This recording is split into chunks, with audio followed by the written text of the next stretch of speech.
Don't listen to this alone in the dark. I'm standing in the basement of my apartment building right now, and I need to say this the way it happened because if I stop, if I try to make it sound cleaner, I'm going to forget the exact parts that matter. The laundry room down here is the same as it's always been.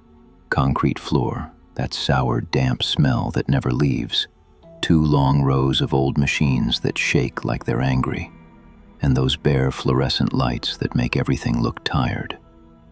There's a metal table bolted to the wall, a little rolling cart with somebody's empty detergent jug on it, and at the far end, past the last dryer, there's the maintenance door. It's a plain gray door with a keypad that never works right. I've never seen it open. I've never seen anyone come out of it. It's just been part of the basement, like the pipes and the low ceiling, and the way your footsteps echo back at you. I came down here because I couldn't sleep, and I wanted to get my laundry done before morning. That's the whole reason. Normal. Stupid. I'm alone, I'm tired. I'm wearing the same hoodie I always wear when it's cold down here, and I've got my basket on my hip like I've done 100 times. The machines were already going when I came in. Somebody left a washer running, and one dryer was thumping like it had shoes in it. I remember thinking it was nice not to be the only person down here, even if whoever it was had already gone back upstairs to wait. I loaded my clothes into the empty washer closest to the middle, poured detergent, shut the lid, and pushed the button. The machine started with that familiar, heavy slosh and churn. I set my phone on top of it and leaned back against the wall for a second, just letting the noise fill the room. It's a comfort sound, honestly. It makes the basement feel less like a basement. It makes it feel like a place you're supposed to be. Then the other washer stopped. Not mine. The one that was already running when I got here. It didn't slow down. It didn't finish its cycle. It just cut off, like someone had reached down and grabbed the sound and pulled it out of the air. The thumping dryer kept going for another couple seconds, and then that stopped too. The basement went so quiet I could hear the little electrical buzz inside the fluorescent light over my head. I stood up straight without thinking, because the silence felt wrong. The machines down here never all stop at the same time unless the power goes out, and the lights were still on. I walked closer to the stopped washer and looked at it. The lid was down. The timer dial was still in the middle of the cycle. No blinking lights, no error, just dead. I touched the top, expecting vibration. Nothing. I looked back at my washer, and mine was still running, still shaking the way it should. That made it worse, because now it wasn't the power. It was only the ones that were running before I came in. I said, "Hello?" And my voice sounded stupid down here, too small for the space. I waited. I listened. Nothing answered. The buzz in the light was the loudest thing in the room. My phone was still on top of my washer. I picked it up and checked the time. It was after midnight. I remember the exact minute because my lock screen showed it in big numbers, and for a second I thought about how my mom used to say basements felt different after midnight, like the air got heavier. I almost laughed at myself for thinking that, but I didn't, because at the far end of the laundry room, near the maintenance door, I heard a sound that didn't belong to the machines. It was a footstep, not a scuff, not a pipe settling. A footstep with weight, a slow press into concrete, then a release. I turned toward the maintenance door. The door was still shut. The keypad light was dark. Nothing moved. I stood there with my phone in my hand and my laundry churning beside me, and I listened again. Another footstep, closer this time, but it didn't come from the laundry room. It came from inside the maintenance room, like there was space behind that door and something was walking around in it. I told myself it was the super, or a worker, or a pipe burst, anything that made sense. But nobody comes down here after midnight. The super doesn't even answer emails before noon. And if someone was in the maintenance room, the door would have opened. I would have heard the latch. I would have seen the door move. The footsteps continued, slow and deliberate. And then I heard something else. Something like nails lightly tapping metal, faint and steady, as if fingertips were trailing along a pipe. I took a step back without meaning to. My heel hit the rolling cart and it rattled. The sound echoed. The footsteps stopped immediately. That was the moment the basement stopped being normal, because whatever was back there reacted to me. It wasn't random noise. It wasn't a building settling. It heard me. It noticed me. I whispered, "Okay, I'm just doing laundry." I don't know why I said it, like announcing myself mattered. I stared at the maintenance door so hard my eyes started to burn. I was waiting for it to swing open. I was waiting for a person to step out and ask what I was doing. I was waiting for anything human. The door didn't swing open. It opened slowly, like it was being pushed from the inside with a hand that didn't need to hurry. The gap was thin at first, just a line of darkness, and then it widened enough that the fluorescent light from the laundry room spilled into the maintenance room and showed the edge of a concrete wall and the side of a pipe. Then the figure leaned into the doorway. I saw it clearly. There was no shadow hiding it. The light hit it full. It was tall, too tall to fit right in that doorway, and it had skin that looked pale and dry like chalk, stretched tight over long limbs. Its head was bare, no hair, and the shape of its skull looked wrong, like it was a little too long, a little too narrow. Its arms hung low at its sides, and its fingers were long enough that they almost brushed the floor. I could see the joints in those fingers, too many bends, too much length. Its eyes were open wide, not blinking, reflecting the fluorescent light like glass. It stood there in the maintenance doorway like it belonged there, like it had been waiting for the room to get quiet. I couldn't move. My body went heavy. My tongue felt thick. The only thing that kept working was my heartbeat, and it was loud in my ears, loud enough that I almost didn't hear the washer behind me stop. Mine stopped mid-cycle, the same way the other one had. That was when the basement went fully silent again, and in the silence I heard the figure inhale. It was a slow breath, controlled, like it was smelling the room. I took one shaky step backward. The figure's head tilted just slightly, like it was curious, like it had been waiting for me to notice it, and now it knew I had. I whispered, "No." It came out on its own, like a reflex. The figure stepped forward. Its foot hit the concrete with that same slow weight I'd heard before. It didn't hurry. It didn't lunge. It just moved, one careful step into the laundry room, and the maintenance door behind it stayed open, perfectly still. I looked at the stairwell door to my left.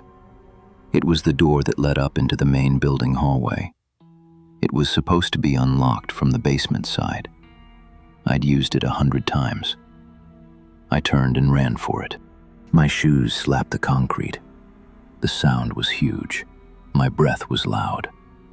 I reached the stairwell door, grabbed the handle, and pulled. It didn't move. I pulled harder, then shoved, then yanked again. The door was locked. I stared at the handle like it had betrayed me. The stairwell door is never locked. There isn't even a keyhole on this side. It's supposed to open for fire safety. I pressed my forehead against it and tried again, and the handle didn't even jiggle. Behind me, another footstep. Closer. I spun around. The figure was walking toward me down the center aisle between the machines, moving like it didn't need to rush because the room was already decided. The fluorescent light overhead flickered once, not enough to go dark, just enough to make the figure's pale skin seem to pulse. I backed away from the stairwell door and moved toward the other exit, the one on the far side of the laundry room that led into the parking garage. It was a heavier door, a metal one with a push bar. I ran, my hands shaking so badly I almost missed the bar. I slammed into it and pushed. Nothing. The bar didn't give. The door didn't open. It was sealed like it had been welded shut. I didn't understand. I kept pushing until my shoulder hurt. Then I stopped, because I realized something that made my stomach drop. The basement doors weren't just locked. They were being held. Something was controlling them. Something that didn't need to touch them to keep them shut. I turned back toward the laundry room, and the figure was still coming. Slow, steady, arms hanging loose, fingers swaying gently with each step like long, pale hooks. Its eyes never left me. No blink, no expression, just awareness. I grabbed the rolling cart and shoved it into the aisle between us. The cart skidded and tipped over, detergent bottle bouncing and rolling, the metal frame clanging against the floor. The figure didn't flinch. It didn't step around the cart. It stepped onto it. The metal bent under its weight with a squeal, and the cart collapsed, wheels snapping sideways. The figure's foot pressed down like it was crushing thin plastic. It didn't look down. It just kept walking forward, as if obstacles were a concept it didn't have to respect. I backed away until my back hit the row of dryers. I reached behind me, grabbed the edge of one, and tried to pull myself along, like I could slide away from it. My fingers slipped on the cold metal. The figure was only a few machines away now. I could hear it breathing again, slow and controlled, like it was calm, like it was patient. I said, "What do you want?" My voice shook so hard I barely recognized it. The figure stopped. For a moment, it just stood there between the washers under the flickering light, and I thought maybe it was going to turn away. Maybe it was just curious. Maybe if I stayed still, it would go back into the maintenance room and shut the door. Then it spoke. It didn't move its mouth the way a person does. Its jaw opened too wide, too smoothly, and the sound came out like air moving through a narrow space. It said, "You looked." The words were simple, but hearing them made my blood go cold, because it meant it understood exactly what was happening. It understood my fear. It understood the moment of recognition. It understood that I had crossed some line by seeing it. I shook my head hard, like refusing could undo anything. I looked down at my phone in my hand, still lit, and my instinct was to call someone, to dial 911, to do something that made this real in the normal world. My thumb hit the screen. No signal. The little bars at the top were gone. It wasn't searching. It was just empty. I tried to unlock the screen and open the flashlight. My fingers slipped. Then I got it, and the flashlight came on, a sharp white beam that cut across the machines and hit the figure in the chest. It didn't react to the light. It didn't squint. The beam just showed me more detail I didn't want. The texture of its skin, dry and cracked in places like paper that's been folded too many times. The way its ribs pressed faintly under the surface. The way its hands were slightly damp at the fingertips, as if it had been touching cold metal. The figure took another step forward. I moved toward the sinks at the wall, the utility sinks where people rinse out stains. There was a mop bucket there, a broom, a metal shelf with cleaning supplies. I grabbed the broom like it was a weapon, even though I knew it wasn't. My hands were shaking so badly I could barely hold it straight. I pointed the broom at it and said, "Stay back."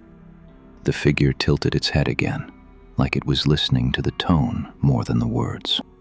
Then the fluorescent mites overhead flickered harder, not off, just uneven, like someone was tapping the power.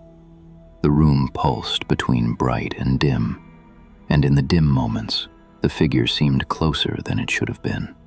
Not teleporting, not moving fast, just occupying the space in a way my eyes couldn't track right. I backed into the corner near the sinks. The wall was cold against my shoulder. The concrete felt like it was sweating. The figure was close enough now that I could smell it. Not rot, not blood, nothing dramatic. Just a flat, stale smell, like a basement that's been shut too long, like air that hasn't moved in years. I pressed a broom forward, and the bristles touched its chest. The broom bent. Not because it pushed back, because the bristles didn't find anything firm to press against. It was like touching a surface that gave just enough to swallow the pressure. My stomach turned. My hands jerked back. I dropped the broom. The figure didn't move, but I felt like it had won something just by letting me try. I looked past it, past the machines, toward the stairwell door again. I thought about running anyway, slamming myself against it until something broke. I thought about screaming until someone upstairs heard me. I took a deep breath, and I opened my mouth. No sound came out. My throat worked. My chest pushed air.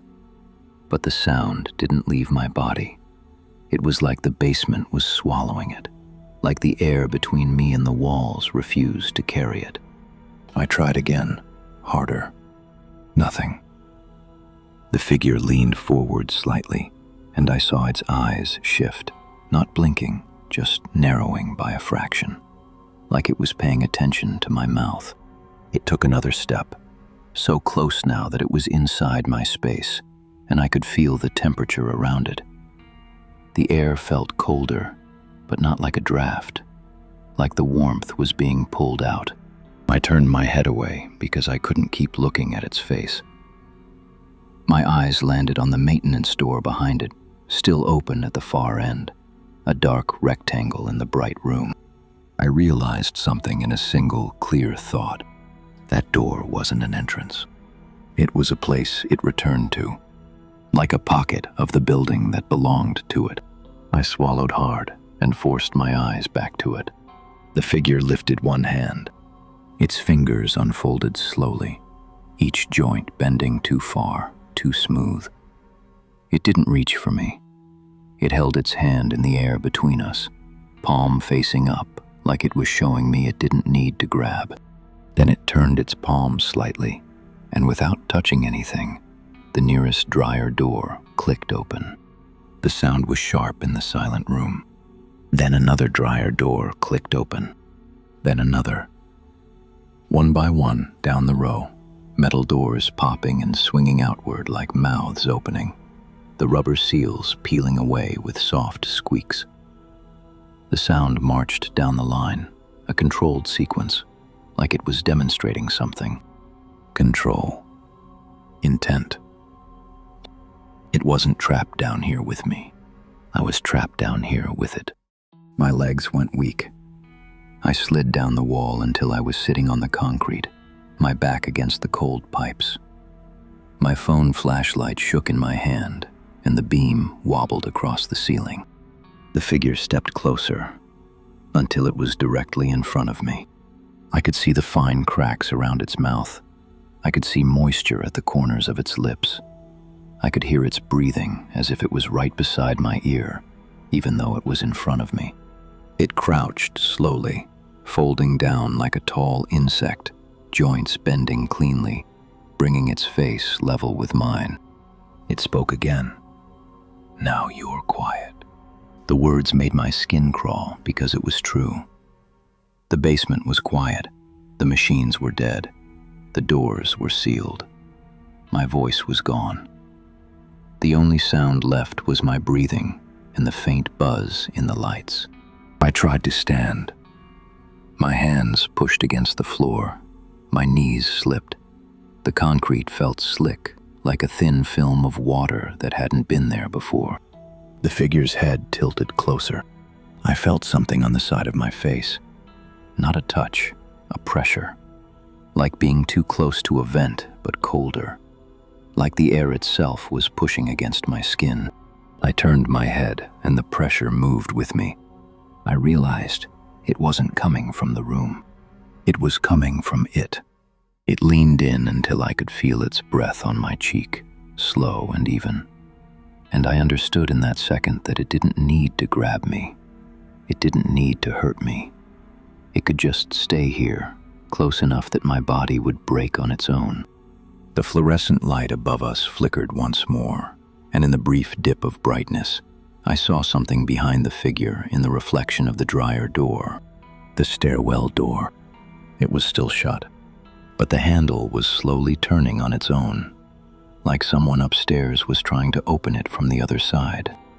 The handle turned, paused, turned again, and then stopped, like whatever was up there had realized it was locked too. I stared at that reflection, trying to tell myself that if someone was there, if a neighbor had come down, they could help. They could force the door. They could call the police. They could. The figure's eyes shifted, following my gaze to the reflection, and I watched its expression change in the smallest way. Not emotion, not anger, just attention. It lifted one finger and pointed toward the stairwell door in the reflection. The handle moved again, just a tiny twitch, like a trapped insect. Then it went still. I understood. The figure could reach beyond this room. It could decide what moved and what didn't. It could decide who was allowed to be heard. I looked back at its face and I could not make myself look away anymore. My body was trembling so hard my teeth clicked together. My phone light had slipped from my grip and rolled onto its side, so the beam cut across the floor and lit the underside of the machines. The figure leaned closer until its mouth was near my ear. I felt its breath, colder now, and then it said, "Don't go back up." My stomach dropped because I realized it wasn't warning me. It was telling me what would happen. My eyes flicked toward the maintenance door at the far end. The open darkness, the place it came from. I understood that it wasn't here by accident. It didn't wander in. It didn't stumble into the laundry room. It opened that door because I was here, because I was alone, because after midnight, the building was quiet enough for it to move. I tried to crawl backward, pushing with my heels, dragging myself along the concrete. But the wall ended and there was nowhere to go. The corner trapped me. The pipes pressed into my back. The figure stayed exactly the same distance from me without moving fast. Every time I shifted, it shifted with me, like it knew where I would be before I did. The space between us felt measured. It straightened slowly, rising back up to its full height, blocking the light from the fixtures behind it so its body made a pale, vertical shape that filled my view. The dryer doors that had opened began to swing gently, back and forth. Not from wind, not from a draft, just a slow motion like breathing. The rubber seals made soft, squeaking noises that matched the rhythm of the figure's inhale and exhale. I started to cry without sound. My face went hot. My chest hurt from holding air that couldn't become a scream. The figure took one final step forward. It didn't touch me. It just stood close enough that the cold pressure wrapped around my throat and chest, and my breathing became shallow and fast, and I realized that I couldn't stand up because my body was listening to something deeper than my mind. It wanted me to be still. It wanted me to stop moving. It wanted me to accept that the basement belonged to it now. The fluorescent lights steadied. No flicker. Bright and clean, like everything was normal again. Like the building had decided to behave. And in that steady light, I felt something behind me shift in the pipes. A faint vibration, like a second presence. And I froze, because I remembered the rule I'd already broken once tonight. I looked. I tried not to, but my eyes moved just a little toward the reflection in the metal sink faucet. And in that warped chrome, I saw the figure's face again, closer than before, as if it was already behind my shoulder even though it was still in front of me.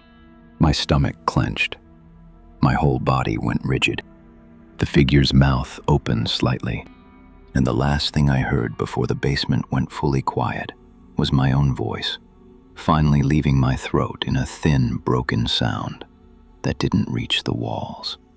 If you're listening to this, it means you're close enough to hear me, and that means you're close enough for it to notice you too.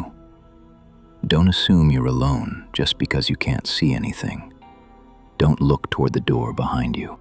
If you have a horror story of your own, please feel free to drop it in the comments section. You never know, the next story could be yours. Subscribe to The Vault so you don't miss what comes next.